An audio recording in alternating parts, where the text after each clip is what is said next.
हैं। सबसे पहले तो इसके कुछ रूट कॉजेज़ को समझ लेते हैं, और उससे भी पहले एक चीज़ समझते हैं कि कई बार ऐसा होता है कि हम खुद या बच्चे ऐसा सोचते हैं कि मेरी मैथमेटिक्स अच्छी नहीं है या मेरा मैथमेटिकल ब्रेन नहीं है। कई बार आपने सुना होगा, लोग कहते हैं कि मेरा मैथमेटिकल ब्रेन नहीं है। तो मैं आपको बताता हूँ कि अगर आपका मैथमेटिकल ब्रेन नहीं होता तो आप बॉल कैच नहीं कर पाते। अगर आपका मैथमेटिकल ब्रेन नहीं होता तो आप कभी रोड क्रॉस नहीं कर पाते, राइट। तो जैसे हम रोड क्रॉस करते हैं तो हमारा माइंड कैलकुलेट कर लेता है, अगर हम बॉल कैच करते हैं तो हमारा माइंड कैलकुलेट कर लेता है, आप चलते हैं, आप दौड़ते हैं तो भी आपका माइंड बहुत सारी चीज़ें मैथमेटिकली कैलकुलेट कर रहा है, तभी आप कर पा रहे हैं। तो इसका मतलब जैसे स्टेयर्स चढ़ते हैं तब भी मैथमेटिक्स, हाँ, सारी चीज़ें काम कर रही हैं, राइट। जैसे आपको होता है ना दौड़ के कहीं पे पहुंचना है, तो आपका माइंड काम कर रहा है ना इस चीज़ को कि कितनी तेज़ दौड़ूंगा तो पहुंच पाऊंगा। आप साइकिल चलाते हैं अगर, तो आपका माइंड बैलेंस को कैलकुलेट करना जानता है, तभी तो आप बैलेंस कर पा रहे हैं। तो आपका माइंड मैथमेटिक्स में वीक नहीं होता। एक्चुअली क्या होता है कि हम किसी सब्जेक्ट के साथ कुछ रॉन्ग बिलीव्स क्रिएट कर लेते हैं या कुछ फियर्स एसोसिएट कर लेते हैं, जिसकी वजह से हम उस सब्जेक्ट को अच्छे तरीके से परफॉर्म नहीं कर पाते। उस सब्जेक्ट को हम अच्छे तरीके से, जिस तरीके से हम और बाकी सब्जेक्ट में अपना परफॉर्मेंस दे पाते हैं, वो नहीं दे पाते, राइट। और होता क्या है कि मैथमेटिक्स के साथ तो बहुत सारे लोगों के साथ ऐसा है। उसके पीछे रीज़न क्या है कि बचपन से हमने ये सुना है कि टीचर्स या पेरेंट्स हमें मैथ्स को लेके स्कोल्ड करते थे या बोलते थे, अरे ठीक है इसका मैथ्स देखो, इसकी मैथ्स ठीक नहीं, इसका कैलकुलेशन ख़राब है, ये तो सिली मिस्टेक्स कर देता है। तो होता क्या है कि कई बार इन सारी चीज़ों की वजह से हमें ये बार बार सुनते सुनते फील होने लगता है कि I am weak in maths, ठीक है ना। या मैं आपको बताता हूँ कि कई बार क्या होता है कि कोई अथॉरिटी फिगर जो हमारे लिए होता है, जैसे हमारे टीचर्स हैं, वो कई बार स्कोल्ड करते हैं, कहते हैं तुम्हें ज़िंदगी में मैथ्स नहीं आएगी, है ना।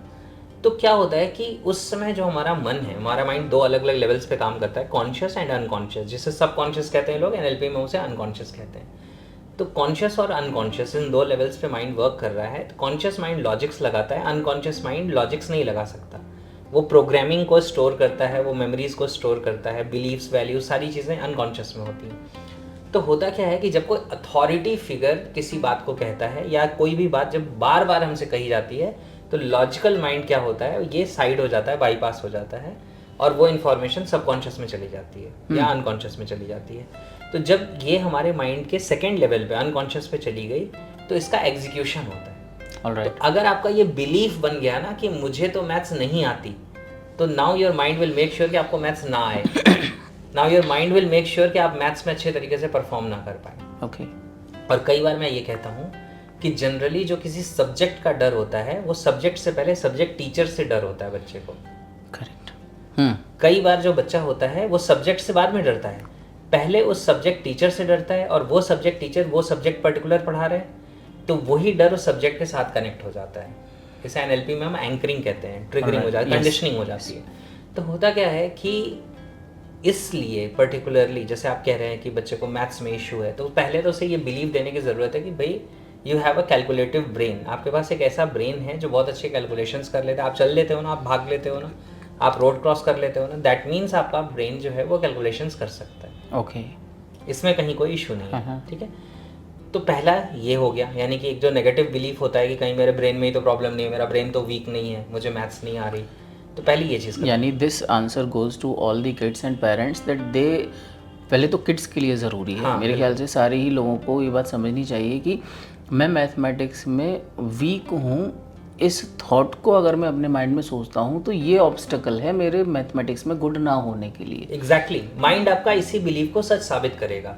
तो मैं इसको ऐसे कहता हूँ कि दुनिया का कोई भी सब्जेक्ट पढ़ेंगे तो मन लगेगा, मैथ्स पढ़ने बैठेंगे तो आपको पतंग याद आएगी, आपको क्रिकेट याद आएगा, आपको कार्टून याद आएगा, क्योंकि आपके माइंड को कमांड मिली हुई है कि make sure this person does not perform good in maths. क्योंकि आपने अगर ये मान लिया है, आपका ये बिलीफ है कि मुझे तो मैथ्स नहीं आती, तो माइंड के लिए ये नहीं है कि मुझे मैथ्स नहीं आती, ये तो कॉन्शियस माइंड को पता है। अनकॉन्शियस के लिए है कि मुझे मैथ्स ना आए, उसके लिए ये कमांड है। करेक्ट। तो वो उसी कमांड को फॉलो करेगा, एग्जीक्यूट करेगा। तो it will do all the things जिसकी वजह से आप बेहतर ना कर पाएँ। कई बार होता है लोग, किसी का ये बिलीफ है कि यार मैं कितनी भी मेहनत करता हूँ एग्जाम में जाके भूल जाता हूँ, तो वो एग्जाम में जाके इसलिए भूल जाता है क्योंकि माइंड को उसने कमांड दिया हुआ है कि मैं एग्जाम में जाके भूल जाता हूँ। तो mind has accepted this command कि जब आप एग्जाम में जाओ तो आपको कुछ याद ना आए, एग्जाम के बाहर आके याद आ जाएगा, उसके पहले याद आ जाएगा, एग्जाम में नहीं याद आएगा। क्यों? क्योंकि आपके माइंड में आपने वो कमांड दिया है जिसने उस डोर को शट कर दिया, बंद कर दिया, जिसके पीछे वो आंसर्स छिपे हुए हैं। Okay, now how to overcome this? हाँ, तो इसीलिए मैंने बोला कि सबसे पहले तो लॉजिकली इस चीज़ को समझिए। माइंड 2 लेवल्स पे काम करता है, कॉन्शियस, अनकॉन्शियस। कॉन्शियस को लॉजिक समझ आती है, तो सबसे पहले लॉजिकली इस बात को समझिए कि आपका जो ब्रेन है वो कैलकुलेटिव ब्रेन है, किसी का भी ब्रेन, मतलब अनलेस अनटिल कि कोई डिजीज़ या कुछ ऐसा हो गया जिससे ब्रेन खराब हो गया तो बात अलग है। अदरवाइज क्या है कि हम सबका ब्रेन मैथमेटिकल है, कोई इशू नहीं होता मैथमेटिकल ब्रेन में, राइट। आपको फार्मूलेज नहीं भी आते तो भी आप रोड क्रॉस कर देते हैं। अभी आपने डिस्टेंस स्पीड नहीं पढ़ी है तो भी, क्योंकि ब्रेन कैलकुलेटिव है, ठीक है। तो पहले लेवल पे ये समझना है। दूसरी जो चीज़ है इसको ओवरकम करने के लिए क्या है कि पहले तो नेगेटिव टॉक बंद करिए, नेगेटिव सेल्फ टॉक बंद करिए। यानी कि अगर आप खुद से ये कहते हैं मुझे तो मैथ्स नहीं आती, मुझे तो मैथ्स कभी नहीं आएगी, या कुछ भी ऐसा है, तो पहले इसे बंद करिए। मैं इसके लिए जनरली एक स्टेटमेंट देता हूँ, एक मैजिकल फार्मूला देता हूँ आपको, कि आप कोई भी सेंटेंस बोलना चाहते हैं तो उसके आगे एक टेस्ट स्टेटमेंट है, वो लगा के चेक कर लीजिए। उससे पता चल जाएगा कि वो आपको बोलना चाहिए या नहीं बोलना चाहिए, या सोचना चाहिए या नहीं सोचना चाहिए। जानना चाहते हैं वो? बड़ा इंटरेस्टिंग है। Of course. आप अपने मुंह से जो भी निकालना चाहते हैं, जो भी बोलना चाहते हैं, उसके आगे एक स्टेटमेंट लगाइए, और मैं ऐसा ही चाहता हूँ। ओ भाई साहब, ये क्या बोल दिया? अब नाउ चेक। ओके, अब आप सोच, तो मुझे लगेगा कि मैं तो अगर ये सेंटेंस बोलूंगा तो हर बात पे थप्पड़ मारूंगा अपने को पहले। नहीं, मैं तो ऐसा नहीं चाहता। Have you lost your mind? मैं मैथमेटिक्स में अच्छा नहीं हूँ, मैं ऐसा ही चाहता हूँ। नो, मैं ऐसा नहीं चाहता हूँ। नहीं चाहते तो फिर मत बोलिए। तो इस वजह से ध्यान से, ये टेस्ट स्टेटमेंट है, बहुत स्ट्रॉन्ग है। It is very good, I like this, I like this very much. तो हम क्या होता है, हमें लगता है ना कि अरे यार बोलने से क्या होता है, ये बेवकूफ़ी भरी बात है, बोलने से बहुत कुछ होता है। जब आप बोलते हैं तो आपका कॉन्शियस माइंड वैसे भी साइड हो जाता है और वो बातों को अनकॉन्शियस में जाने देता है। तो जब अनकॉन्शियस में आपने खुद ने नेगेटिव प्रोग्रामिंग डाली हुई है तो किसको जिम्मेदार ठहराएंगे? तो सबसे पहले क्या करिए कि जो नेगेटिव आप खुद के साथ बोलते हैं वो बंद करिए। टेस्ट स्टेटमेंट लगा के देख लीजिए। जैसे कोई कहता है मेरे तो सर में हमेशा दर्द रहता है, और मैं कहता हूँ और तुम ऐसा ही चाहते हो। नहीं नहीं, ऐसा थोड़ी चाहता हूँ। तो बोल क्यों रहे हो भाई? Correct, it's big idea, it's a big idea. दूसरी जो चीज़ है वो ये है कि अगर बाहर से, क्योंकि आपको समझ आ जाएगी, दुनिया को नहीं समझ आएगी। दुनिया फिर भी आपको नेगेटिव बोलेगी, फिर भी टीचर्स वही हैं जो कहेंगे कि यार आज तक इसका परफॉर्मेंस ठीक नहीं रहा, तो बोलेंगे तुम्हें तो ज़िंदगी में मैथ्स नहीं आएगी, तुम तो कभी भी अच्छा नहीं करोगे। तो जब भी कोई दूसरा आपको नेगेटिव कहता है तो उसके लिए भी एक स्टेटमेंट है जो आपके लिए प्रोटेक्शन का काम करती है।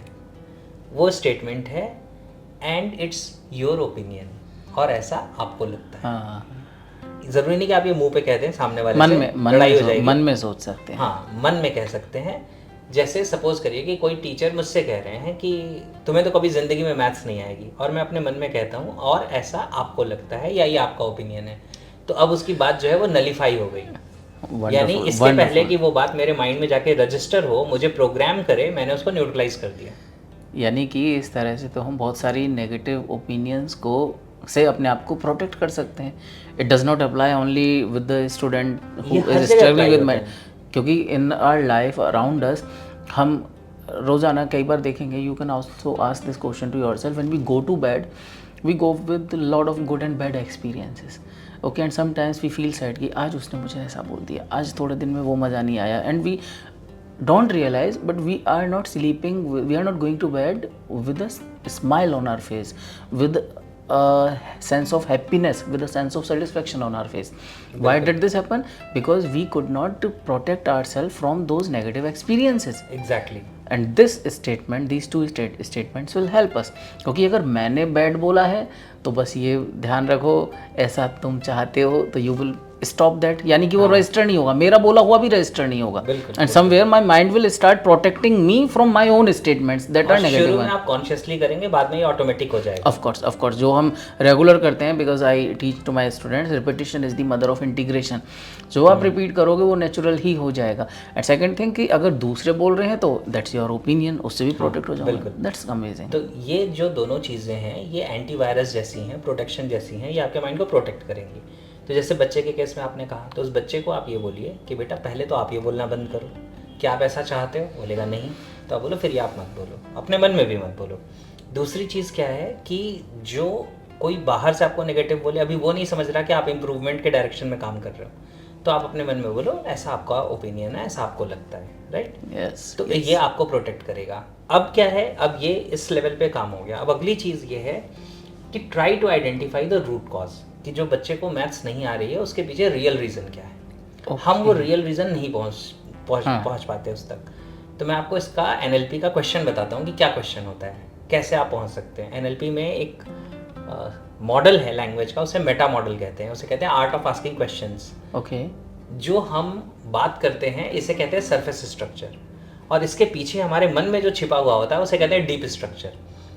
और हम लोगों के सरफेस स्ट्रक्चर को सुन के सरफेस स्ट्रक्चर पे सॉल्यूशन देते हैं, इसी वजह से कोई सॉल्यूशन काम नहीं करता। अगर हम ये समझ जाएं कि उसके मन में इसके पीछे क्या चल रहा है या क्या छिपा हुआ है, और हम वहाँ पे सॉल्यूशन दें, तो हमने रूट कॉज पे काम किया, फिर सॉल्यूशन हो जाएगा। जैसे होता है, बच्चा कहता है पापा मुझे तो मैथ्स नहीं आती, मुझे तो मैथ्स समझ ही नहीं आती।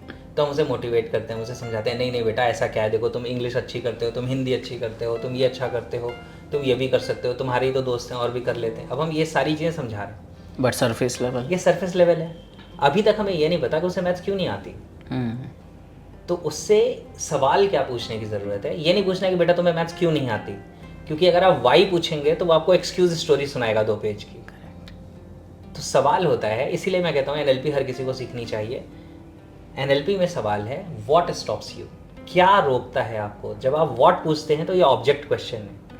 अब उस इंसान को वो बताना पड़ेगा जो उसको उस चीज़ से रोक रहा है। बेटा आपको मैथ्स समझने से क्या रोकता है, करेक्ट। अब वो आपको बताएगा कि मुझे मैथ्स समझ शायद ये रोकता है कि मेरे बेसिक्स क्लियर नहीं हैं, शायद मुझे ये रोकता है कि मैं कितनी भी मेहनत कर लूँ मेरे से तो होगा नहीं, मुझे ये रोकता है कि मेरी टीचर तो फिर भी मुझे कल डांटेगी।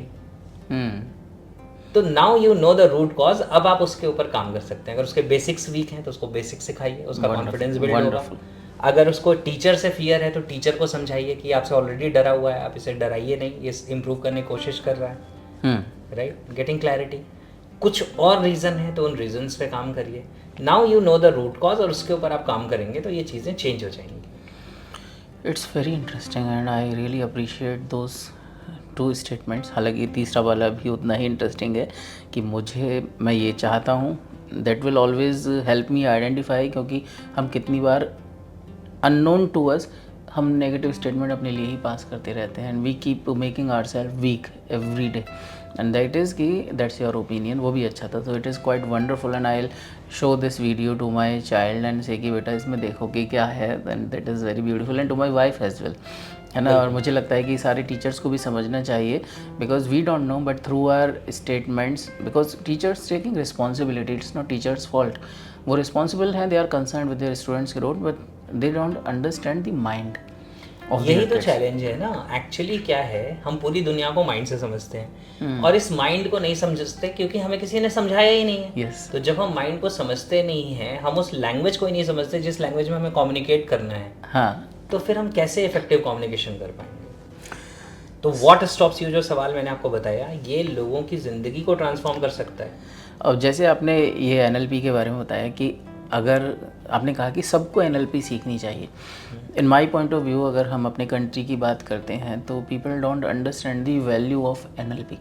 NLP क्या है? So if there is something, anything that they can take small initiative towards, जो एक छोटा सा कोई फाउंडेशन कोर्स आपका हो जो वो कर सकें, मे बी नॉमिनली पेड हो और मे बी फ्री हो, तो अगर आप यहाँ शेयर करें तो वुड बी नाइस। मैं लगभग हर मंथ NLP फंडामेंटल्स करता हूँ एक बार, वो 3 days का होता है, लगभग 1.5 hour, और 3 days इन अ रो होता है। जनरली मैं वेंसडे से शुरू करता हूँ, तो या थर्सडे फ्राइडे सैटरडे 3 दिन इन अ रो मैं करता हूँ, रात में 8 से 9:30। और वो जिस लिंक वगैरह मैं शेयर कर दूंगा आपके साथ, आप वीडियो के नीचे शेयर कर सकते हैं, और वो फ्री है। Actually it is worth 10,000, but I am doing it for free, so that every month you are doing every month, so that कि हर इंसान को एटलीस्ट फंडामेंटल्स की तो एजुकेशन मिल जाए। फिर उसके बाद वो और सीखना चाहता है, वो अलग बात है। तो यहाँ से वो शुरुआत कर सकता है। एटलीस्ट ये पता तो चले कि ह्यूमन माइंड काम कैसे करता है और हम इसे कैसे हैंडल कर सकते हैं ज़्यादा बेहतर तरीके से। That's really important, and I suggest and request you, because I still remember whenever I have met you, you have spoken something to me that I think you did not speak at surface level, you spoke at meta level, जो कहीं ना कहीं मुझे भी नहीं पता चला लेकिन मेरे मन में गई, and every time I come back to you, I come back stronger, Let me tell you this thing to you. So if you want to wake up stronger tomorrow and every day, do take time, give your 2-3 hours of the duration to attend this workshop of Mr. Ved. I have been connected with you for last, I think मैं 2016 में आपसे मिला था, 16 से लेके देखिए 25 हो गया. तो there is a magic in this person and I think you don't want to miss this magic. Okay, so you will find the links of this in the description. Take time, get connected with him and attend his course, and yes, you are going to experience that transformation, that radical shift that you might be working towards for years, and he can help you make this happen. Thank you so much. Thank you so much.